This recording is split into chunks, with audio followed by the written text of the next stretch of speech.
हे guys, selenium automation tutorial के another part में हम लोग का एक बार फिर से बहुत बहुत स्वागत है। गाइस, इस पर्टिकुलर सेशन में हम लोग जो हमने अपने पिछले सेशन में ऑटोमेशन स्टेप कुछ छोड़ दिए थे उसे को कंप्लीट करने वाले हैं। यहाँ पे हम बेसिकली बात कर रहे थे अपने लोकेटर्स के बारे में। तो जैसा कि मैंने अपने पिछले सेशन में आपको बताया कि हमारे पास किसी भी वेब पेज जिस भी वेबसाइट को आप ऑटोमेट करना चाहते हैं, उस पर्टिकुलर वेबसाइट पे आप जाएंगे और जब उस वेबसाइट पे राइट क्लिक करके इंस्पेक्ट एलिमेंट करेंगे तो वहां पे आप क्या देखेंगे कि भाई हर एक कंपोनेंट की अपनी कुछ ना कुछ आइडेंटिटी होती है, यानी कि हर एक वेब एलिमेंट की आईडी होती है। यहाँ पे मैं आपको ये बताना चाहता हूँ कि वेब एलिमेंट का मतलब जो किसी भी वेब पेज पे दिखने वाले कोई भी कंपोनेंट होते हैं वो वेब एलिमेंट है। जैसे टेक्स्ट फील्ड हो गया, चेक बॉक्स हो गया, रेडियो बटन हो गया, लिंक हो गई। ठीक है, तो ये सब एक वेब एलिमेंट कहलाते हैं। ठीक है, तो इन वेब एलिमेंट को जब तक आप आइडेंटिफाई नहीं करोगे तब तक आप इस पे कुछ एक्शन नहीं कर सकते। जैसे मुझे टेक्स्ट फील्ड में डेटा एंटर करना है तो मुझे इसे आइडेंटिफाई करना पड़ेगा, इसका पहचान पता करना पड़ेगा, भैया क्या इसका पहचान है, क्या इसका नाम है। तो इसके लिए सेलेनियम के अंदर होता है लोकेटर्स। तो लोकेटर्स कितने टाइप के होते हैं? आईडी होती है, बाय नेम होता है, सीएसएस सेलेक्टर होता है, पार्शियल लिंक होता है, लिंक होता है, एक्सपाथ होता है। तो ये सब क्या है? हमारे लोकेटर्स हैं। लोकेटर्स का मतलब ये हो गया एक ऐसा यूनिक आइडेंटिटी जिसके थ्रू ये आइडेंटिफाई करे जाएंगे। ठीक, तो अगर आपको एचटीएमएल का बेसिक नॉलेज नहीं है तो बस ये समझ लीजिए कि इनपुट करके जो लिखा जाता है ये टेक्स्ट फील्ड लिखा जाता है। टाइप में टेक्स्ट लिखा है तो टेक्स्ट फील्ड, हिडन लिखा है तो हिडन टेक्स्ट फील्ड, बटन लिखा है तो बटन माना जाता है। इनपुट से रिलेटेड बहुत सारे कंट्रोल होते हैं। बाकी एक फॉर्म को फॉर्म टैग से रिप्रेजेंट करा जाता है, किसी सेक्शन को डिव टैग से रिप्रेजेंट करा जाता है। इस तरह से अलग अलग सेक्शन होते हैं। तो जिस भी चीज का आप ऑटोमेशन करना चाहते हो उसकी आइडेंटिटी आपको पता होना चाहिए। तो यहाँ पे देखिए लिखा हुआ है कि type is equals to text और यहाँ पे लिखा है class name is equal to this. तो चलिए मैं सबसे पहले जो है आपको आईडी के थ्रू इसे आइडेंटिफाई करता हूँ और इसके अंदर कुछ वैल्यूज एंटर कराता हूँ। राइट, तो जैसे ये टेक्स्ट फील्ड है और इस टेक्स्ट फील्ड में जब आप जाएंगे तो अलग अलग चीज मिलेगा, बट यहाँ पे आप क्या देखेंगे? आईडी। जिस वेबसाइट पे आप लॉग इन करना चाहते हो, जिस वेबसाइट को आप ओपन करना चाहते हो, उसका यूआरएल दे दीजिए और उसके टेक्स्ट फील्ड में ऐसे जाके आईडी उसका मतलब खोजिए। इसकी आईडी का नाम है ईमेल, है ना? तो आप इसे कॉपी कर लीजिए। अब यहाँ पे हम आ जाते हैं अपने प्रोजेक्ट के अंदर। तो जब आप अपने प्रोजेक्ट के अंदर आएंगे तो यहाँ पे क्या देखेंगे कि हमने लॉगिन के अंदर क्या करा था? ऐप के अंदर से ड्राइवर निकाला और यहाँ पे फाइंड एलिमेंट। तो एलिमेंट किसे बोला जा रहा है? एलिमेंट का मतलब वेब एलिमेंट की बात हो रही है। ठीक है, तो फाइंड एलिमेंट हमारा एक मेथड है। किस क्लास का मेथड है? ये ड्राइवर इंटरफेस का मेथड है।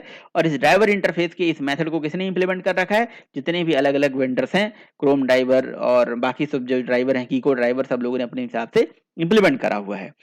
तो आपको क्या करना है? फाइंड एलिमेंट लिखना है और उसके अंदर एक बाई नाम से अनदर क्लास होती है। तो ये देखिए बाई पे आप जैसे क्लिक करोगे तो ओपन डिक्लेरेशन भी दिखाएगा, या आप ऐसे करके लेके जाओगे तो इसका बता देगा कि ये क्या है ना? तो आप इस पे क्लिक करते हैं। ठीक है, ये देखिए बाई एक हमारी एक एब्स्ट्रैक्ट क्लास है। ठीक है, तो ये एक बाई बाई इसका रिटर्न टाइप है, आईडी का रिटर्न टाइप है बाई। तो एक एब्स्ट्रैक्ट क्लास है। ओके, यहाँ पे आते हैं, लॉगिन पे आते हैं। तो बाई के अंदर डॉट जब लगाओगे आप, यानी कि हमें एलिमेंट को करना है किसके थ्रू? तो हमें आईडी के थ्रू करना है आइडेंटिफाई। तो आईडी आप लिख देंगे और यहाँ पे अभी डबल कोड के अंदर स्ट्रिंग फॉर्म में अपनी आईडी का नाम दे देना है। तो पता है क्या हुआ? हुआ ये कि वो जो हमारा वेब एलिमेंट था, यानी कि जो इनपुट फील्ड था किसका? जो हमारे फेसबुक लॉगिन का इनपुट फील्ड था, यानी कि ये फील्ड जो आपके सामने दिख रहा है जहाँ पे लिखा है ईमेल या फोन नंबर भरिए, तो इस पर्टिकुलर एलिमेंट की हमारे पास यहाँ पे आ गई आईडी। यानी कि हमने उस पर्टिकुलर टेक्स्ट फील्ड को, यानी कि input type equal to text field, जो टेक्स्ट फील्ड थी उसकी एक यूनिक आइडेंटिटी आईडी निकाल दिया। तो आईडी जो होती है ये बेसिकली हर पर्टिकुलर वेब एलिमेंट के साथ होनी चाहिए। अगर आईडी नहीं मिलेगी तो क्लास का नाम मिलेगा, अगर क्लास का नाम नहीं मिलेगा तो एक्स पाथ निकालना पड़ेगा। तो ऐसे बहुत सारे ऑप्शंस होते हैं हमारे पास। मैं ये सारे लोकेटर्स इस पर्टिकुलर सेशन में ट्राई करूंगा कि कवर करूं। चलिए, तो बाई डॉट आईडी लिखेंगे तो पता है ये क्या करेगा? ये बेसिकली एक वेब एलिमेंट की आईडी है। तो ये जो हमारा फाइंड एलिमेंट मेथड है, इसका जो रिटर्न टाइप है, ध्यान से देखिए, तो वेब एलिमेंट है। आप इस पे क्लिक करोगे तो सीधे लेके जाएगा कि भैया इस मेथड का रिटर्न टाइप ये वेब एलिमेंट है। राइट, तो वेब एलिमेंट है और वेब एलिमेंट पे क्लिक करोगे तो वेब एलिमेंट बेसिकली एक इंटरफेस है। तो यानी कि इस इंटरफेस की इंप्लीमेंटिंग क्लास का जो ऑब्जेक्ट है वो रिटर्न करके हमें दे देगा फाइंड एलिमेंट। ठीक है, तो यहाँ प्योर क्या चल रहा है? ऊप्स का कंसेप्ट चल रहा है ना? तो यहाँ पे वेब एलिमेंट ऐसे करके आप लिख दीजिए। तो ये वेब एलिमेंट है। ठीक है, web element web is equal to ऐसे करके लिख दीजिए। तो हुआ क्या? ये देखिए, पहले इसको इंपोर्ट कर लीजिए आप। इसको इंपोर्ट कर लीजिए, यहाँ पे इसे हम इंपोर्ट कर लेते हैं, राइट। तो वेब एलिमेंट ओके।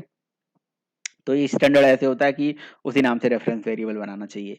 तो देखिए कहानी क्या है कि ड्राइवर के ऊपर हमने लिखा फाइंड एलिमेंट, और बाई डॉट आईडी, बाई एक क्लास है, उसके अंदर आईडी एक मेथड है, स्टैटिक मेथड है, ठीक है। जब इसमें हमें उस कंपोनेंट की आईडी देना है जिसमें हम टेक्स्ट डेटा एंटर कराना चाहते हैं, तो उससे हमें वो जो पर्टिकुलर वेब एलिमेंट है वो रिटर्न आ गया, ठीक है। तो आप ऐसा बोल सकते हो कि वेब एलिमेंट नाम का जो इंटरफेस है, इस इंटरफेस की इंप्लीमेंटिंग क्लास का जो एक ऑब्जेक्ट है वो कौन बनाता है, वो वेंडर हमें प्रोवाइड करता है। और वो कैसे हमें मिलता है, वेंडर का मतलब हमारा ये वेंडर जो हो गया, ये हमारा क्रोम ड्राइवर हो गया, हम क्रोम ड्राइवर को यूज कर रहे हैं, तो क्रोम ड्राइवर हमें प्रोवाइड करके देगा।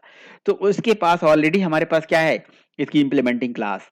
कहीं ना कहीं ये जो हमारा एलिमेंट है, यानी कि एक टेक्स्ट फील्ड जिसकी आईडी थी ईमेल, वो एक वेब एलिमेंट थी, उस वेब एलिमेंट का ऑब्जेक्ट ओरिएंटेड रिप्रेजेंटेशन ये हो गया वेब एलिमेंट, राइट। तो यानी कि जो भी हमें इस पे करना है, इस ईमेल में इस रेफरेंस आईडी पे करना है, वेब एलिमेंट की रेफरेंस आईडी पे करना है।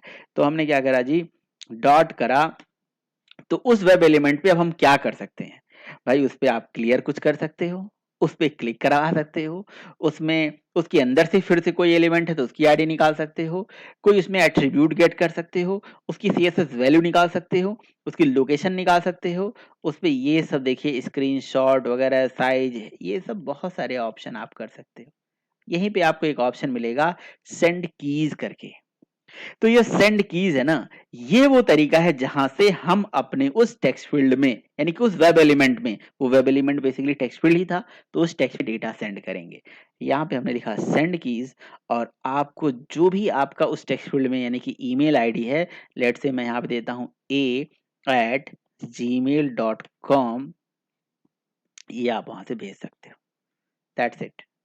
ये क्या करेगा, पहले ब्राउजर लॉन्च होगा, ब्राउजर लॉन्च होके उस पर्टिकुलर टेक्स्ट फील्ड में ये डेटा चला जाएगा।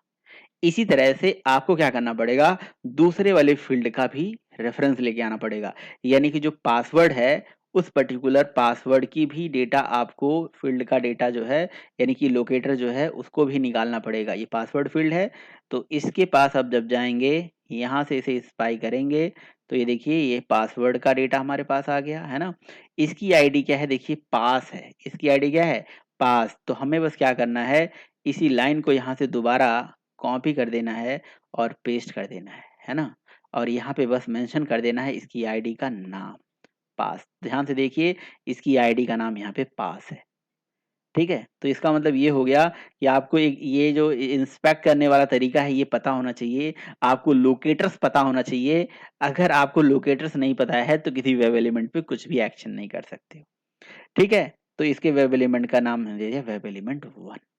तो हम जो इस पे सेंड कीज करने वाले हैं 1 करने वाले हैं, और इसमें जो हम पासवर्ड दे देते हैं, लेट से आप एक्चुअल पासवर्ड जो भी होगा आप यहाँ पे दे दीजिएगा।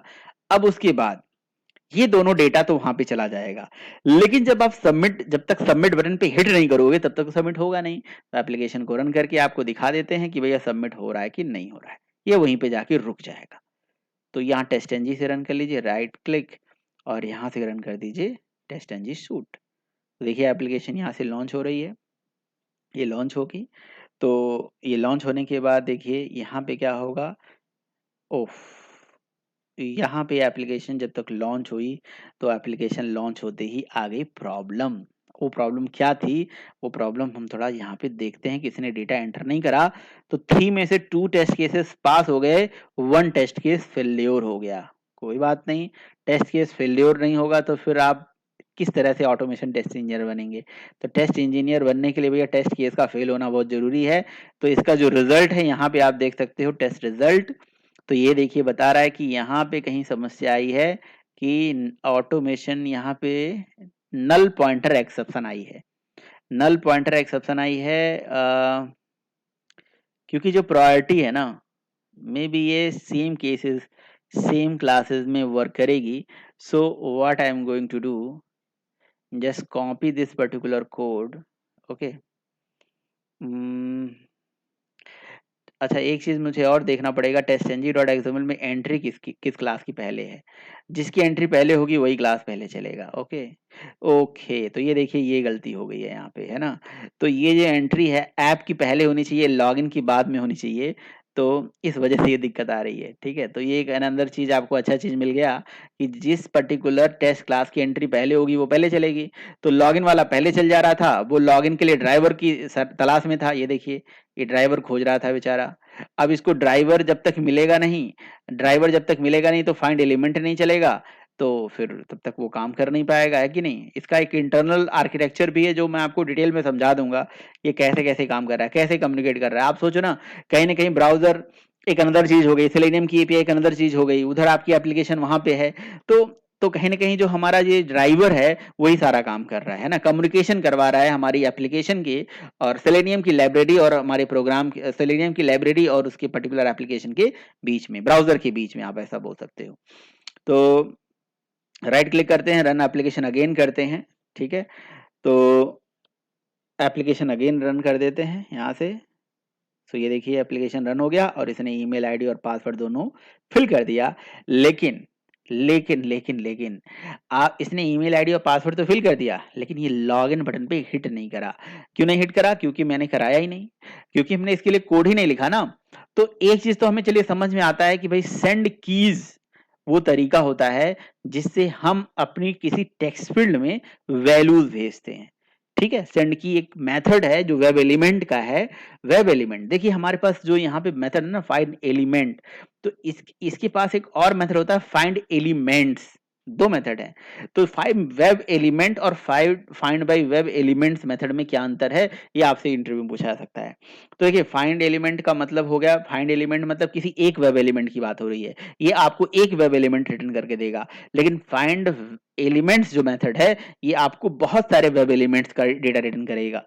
तो अगर बहुत सारा जब डेटा बात की आ जाती है, मल्टीपल डेटा की बात आ जाती है, तो वहां पे लग जाता है कलेक्शन। तो ये वेब फाइंड एलिमेंट्स क्या करेगा, ये एक लिस्ट टाइप का वेब एलिमेंट रिटर्न करेगा, यानी कि ये कलेक्शन रिटर्न करेगा। ठीक है, तो ये दोनों में डिफरेंस होता है। यहाँ पे एस लगने से कलेक्शन बन जाएगा, बात खत्म। इतना याद रखिए, छोटा सा ट्रिक है। ओके, तो उसको वेब एलिमेंट्स में ही आप होल्ड करके, वेब एलिमेंट में सॉरी होल्ड करके आप उसे रखते हो। तो ठीक है, यहाँ पे दो चीजें हो गई।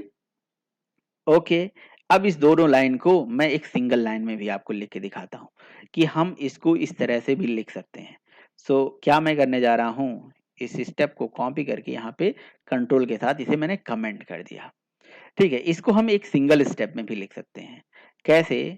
ये जो वेब एलिमेंट आपने रिटर्न कराया है, इसको आपको आपको होल्ड करने की जरूरत नहीं। मान लीजिए इस वेब एलिमेंट से आपको केवल एक काम करना है, तो इसी पे डॉट आप ऐसे लगा सकते हैं। ठीक है, और ये जो आपने वेब एलिमेंट में होल्ड किया है, इसको भी आपको करने की जरूरत नहीं है। आप एक सिंगल लाइन में ये काम कर सकते हैं ऐसे। ठीक है, यहाँ पे भी आपको ऐसे सिंगल लाइन में आपका काम हो जाएगा। ठीक है, अभी कुछ एरर आ रहा है, हम उसे फिक्स करेंगे। ये देखिए, ठीक, तो आपको अलग-अलग वेब एलिमेंट अलग-अलग होल्ड करने की ज़रूरत नहीं है।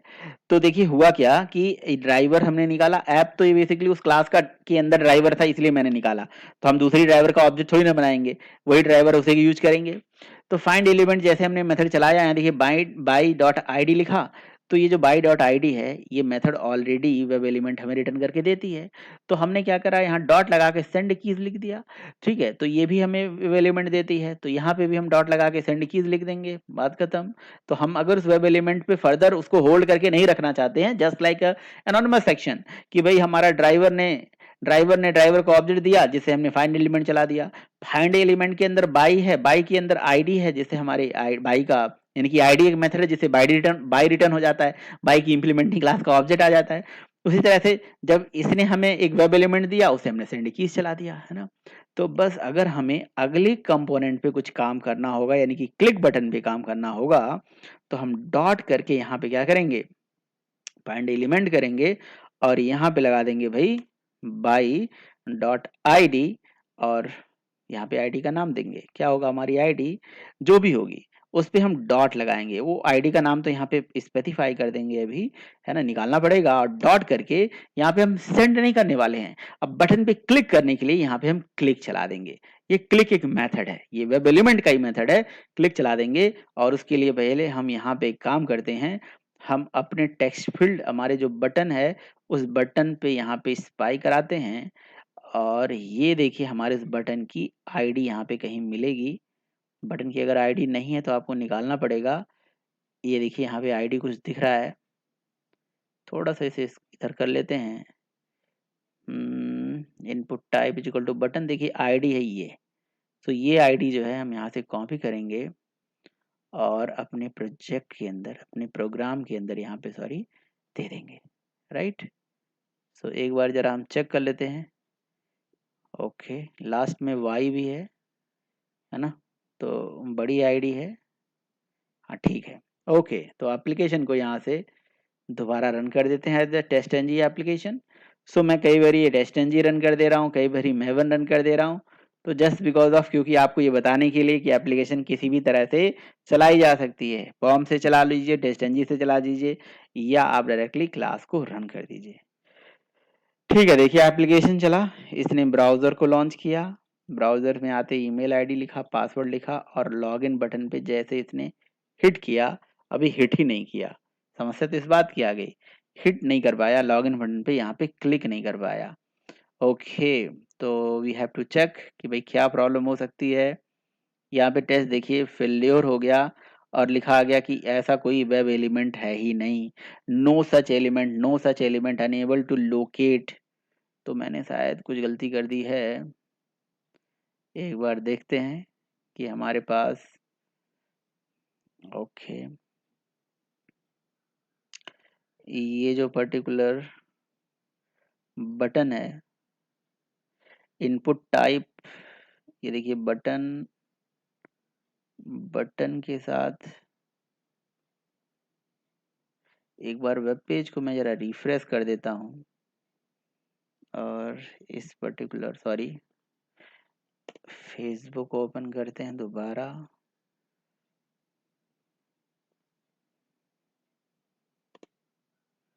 राइट, और यहाँ से इंस्पेक्ट एलिमेंट करते हैं, और इस पर्टिकुलर फॉर्म पे जो बटन बना हुआ है,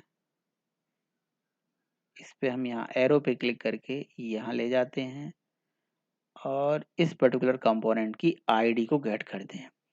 देखिए कई बारी ना आईडी से हमारा काम नहीं चल पा रहा है, क्योंकि मे बी जो आईडी है, ये आईडी देखिए वेरी हो रही है, ठीक है। तो ये आईडी क्या है, वेरी हो रही है। देखिए U0DC और लास्ट में P है, तो पहली बार कुछ और है, दूसरी बार कुछ और है, ये आईडी बदल रही है ये। तो अब इससे जगह पे फिर हम क्या करेंगे, यूज लॉगिन कर लेते हैं, यानी कि इसका नेम यूज कर लेते हैं। ठीक है, अगर नेम से भी काम नहीं चलेगा तो फिर कुछ और हम यूज कर लेंगे। तो आपको ये भी पता चल जाएगा कि भाई नेम का क्या यूज होता है। तो यहाँ पे बाई डॉट, यहाँ आईडी की जगह पे हम लिख देंगे नेम, और नेम में यहाँ पे हम उस पर्टिकुलर नेम को प्रोवाइड कर देंगे, दैट्स इट। तो ये एक अनदर तरीका हो गया।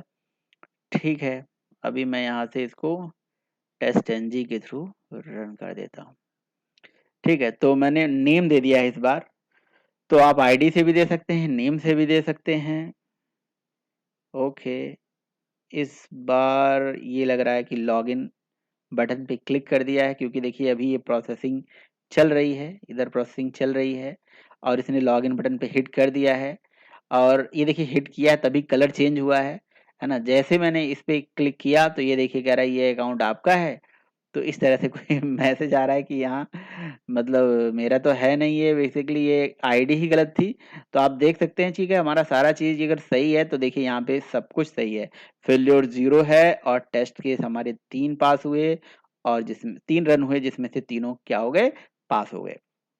तो मतलब कहने का ये है कि यहाँ से हम क्या कर सकते हैं, जस्ट आप देखिए यहाँ पे हमने क्या करा, हमने जो है एप्लीकेशन से, मतलब एप्लीकेशन में डेटा एंटर करने के लिए एक तरीका हो गया आईडी के थ्रू, दूसरा तरीका हमने नेम के भी थ्रू देख लिया।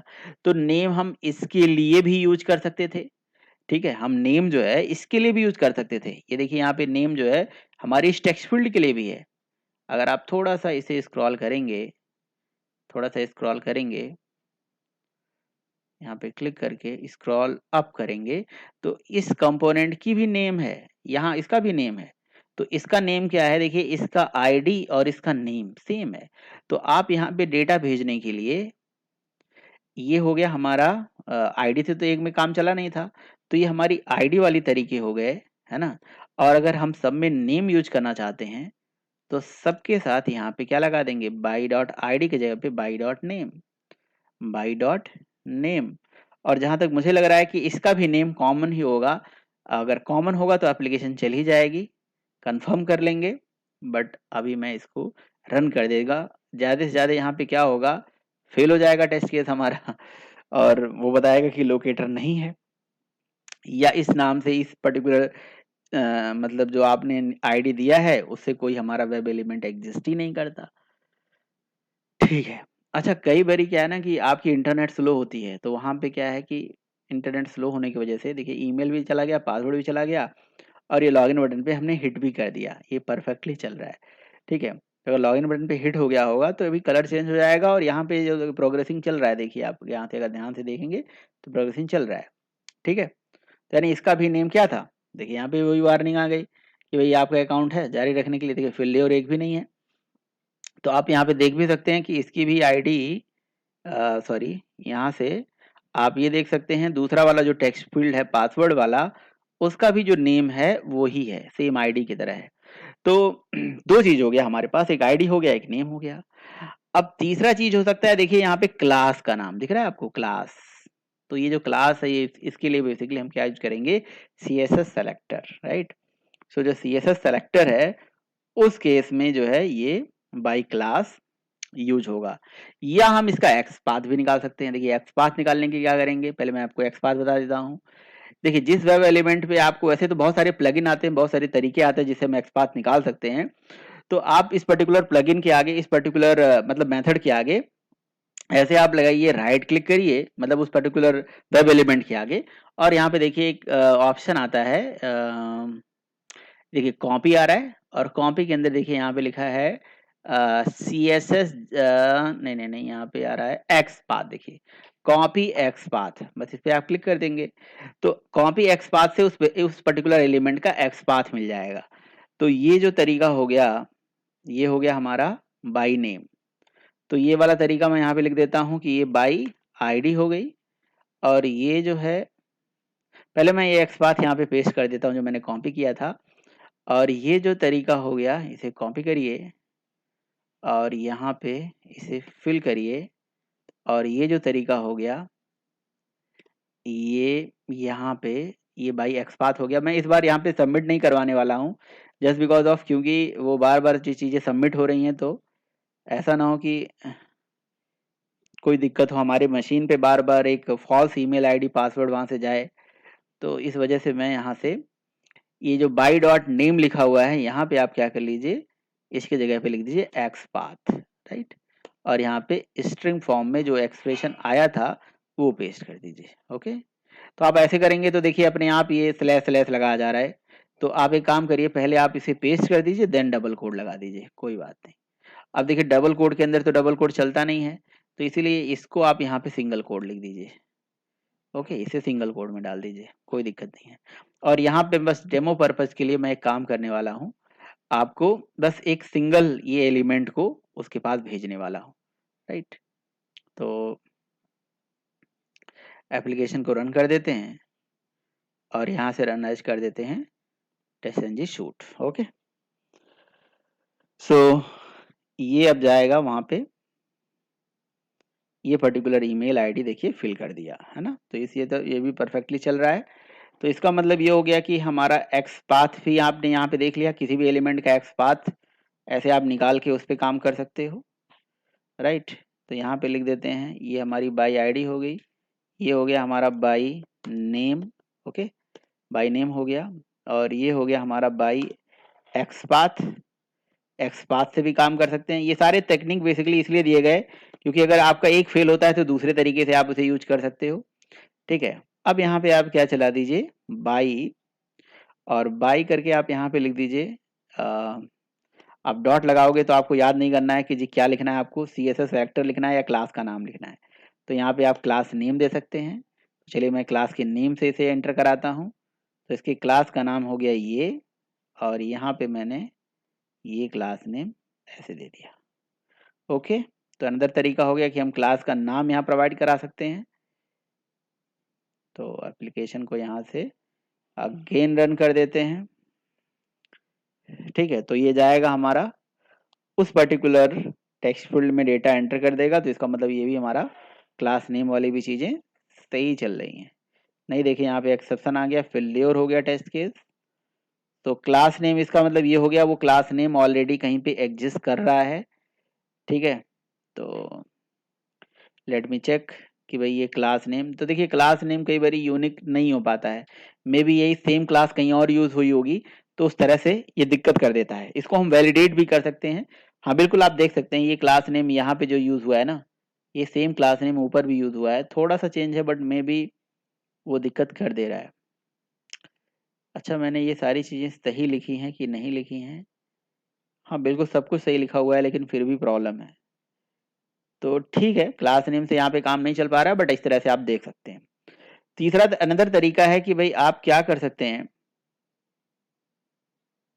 अच्छा, इस टेक्स्ट फील्ड में डेटा देना था 6y। ओके, आप यहाँ पे राइट क्लिक करिए और यहाँ पे देखिए एक ऑप्शन आता है कॉपी में। यहाँ पे देखिए आता है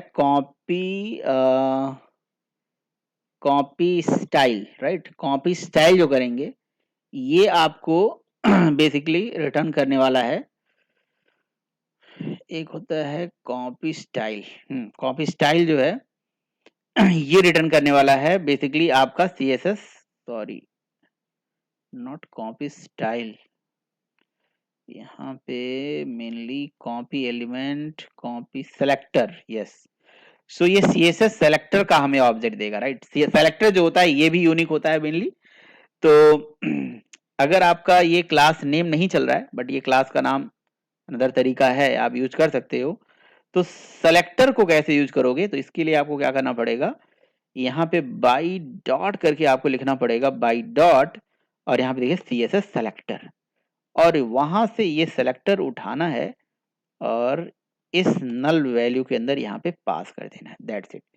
तो आप इस तरह से भी मतलब प्रोग्राम को चला सकते हो, सेलेक्टर भी प्रोवाइड करा सकते हो। तो ठीक है, मेरे ख्याल से सेलेक्टर यूनिक होगा, और अगर सेलेक्टर यूनिक नहीं होगा तो अगेन प्रॉब्लम आ जाएगी। तो ज्यादातर केसेस में हमारा आईडी और एक्सपाथ से हमारा काम चल जाता है, बट फिर भी अगर कोई ऐसी समस्या आ जाती है तो ये देखिए सेलेक्टर से भी हमारा काम हो गया, वो भी यूनिक था। बट अगर मान लीजिए कि इस तरह से हमारे पास ये सेलेक्टर और ये क्लास का नाम और आईडी इन सारी चीजों से काम नहीं चल रहा है, तो एप्लीकेशन में कोई लिंक भी तो होगा, उस पर अगर आपको कुछ एक्शन करना है तो उसके लिए हमारे पास होता है लिंक टेस्ट। सो लिंक टेस्ट से हम क्या कर सकते हैं, मेनली किसी भी लिंक पे क्लिक करा सकते हैं। लिंक का मतलब क्या होता है, यहाँ पे उसके लिए लिंक होना चाहिए, बेसिकली एंकर टैग होना चाहिए HTML के अंदर। जैसे ये पासवर्ड जो लिखा हुआ ना, भूल गए, ये जो है एक मेरे ख्याल से लिंक होगा। देखिए यहाँ पे लिंक है, ये देखिए AHREF करके इतना बड़ा लिंक है, और इस लिंक पे ये इसकी पूरी टोकन आईडी है। तो ये लिंक आप पास करोगे तो आपका काम हो जाएगा। मेरे ख्याल से मुझे लग रहा है कि ये लिंक जो है डायनेमिकली बनती होगी, तो ये लिंक यहाँ पे काम होगा नहीं।